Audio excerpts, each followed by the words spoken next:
रत्नागिरी शहरातील पेट्रोल पंपावर सध्या वाहनधारकांच्या रांगा या ठिकाणी पाहायला मिळत आहेत। सकाळची वेळ आहे, अनेक लोक कामासाठी बाहेर पडलेले आहेत, पण आज सकाळपासूनच रत्नागिरी शहरातल्या मुख्य पेट्रोल पंपावरती या ठिकाणी वाहन चालकांच्या या ठिकाणी रांगा पाहायला मिळत आहेत। पेट्रोल भरण्यासाठी वाहन चालकांनी या ठिकाणी गर्दी केलेली पाहायला मिळते आहे। शहरातील अनेक पेट्रोल पंपावरती सध्या साधं पेट्रोल उपलब्ध नाही आहे, केवळ स्पीडचं पेट्रोल या ठिकाणी उपलब्ध आहे आणि ज्या पेट्रोल पंपावरती स्पीडचं पेट्रोल उपलब्ध आहे त्या पंपावरती सध्या लाईन लागलेली पाहायला मिळते आहे।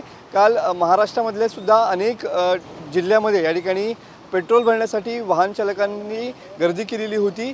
त्याच पद्धतीनं आज देखील रत्नागिरी शहरामध्ये या ठिकाणी रत्नागिरीकरांनी गर्दी केलेली पाहायला मिळते आहे। शहरातील 3 ते 4 पेट्रोल पंप जे आहेत ते कालपासून या ठिकाणी बंद आहेत, त्यांच्याकडे पेट्रोलचा साठा नाही आहे।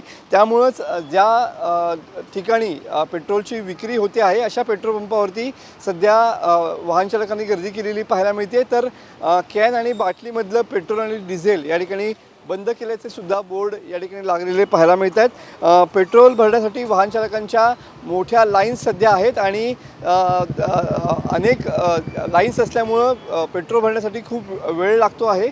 सकाळपासूनच विविध पेट्रोल पंपावरती ही गर्दी असलेली पाहायला मिळते आहे। काल अनेक ठिकाणी अनेक पेट्रोल पंपावरती जो पेट्रोलचा साठा आहे तो उपलब्ध झालेला नाही आहे आणि त्यामुळं सध्या ही मोठ्या प्रमाणावरती रत्नागिरीकरांची गर्दीसुद्धा या ठिकाणी पेट्रोल पंपाच्या बाहेर या ठिकाणी पाहायला मिळते। दुपारपर्यंत ज्या ठिकाणी पेट्रोल संपलं आहे त्या ठिकाणचं पेट्रोल येईल असा दावा तिथल्या पेट्रोल चालकांनी किंवा पेट्रोल पंप मालकांनी केलेला पाहायला मिळतो आहे। कॅमेरामन समित गजनेसह मी मनोज लेले, TV9 मराठी, रत्नागिरी।